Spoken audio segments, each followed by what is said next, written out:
সম্মানিত দর্শক, আমরা নিয়ে আসছি আপনাদের জন্য সিরাজগঞ্জ উল্লাপাড়া সলব রেল স্টেশনের আব্দুল মালেক খানের প্রিমিয়াম কোয়ালিটির গাওয়া ঘি, যিনি অত্যন্ত কষ্ট করে সলব ও উল্লাপাড়ার বিভিন্ন অঞ্চল থেকে ক্রয় করে থাকেন প্রতিদিন 50 থেকে 100 মণ করে দুধ।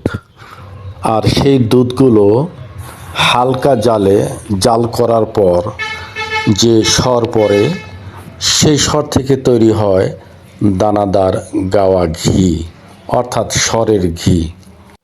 এরপর দুধের যে অবশিষ্ট অংশগুলো থাকে তা থেকে তৈরি হয় ঘোল ও মাঠা।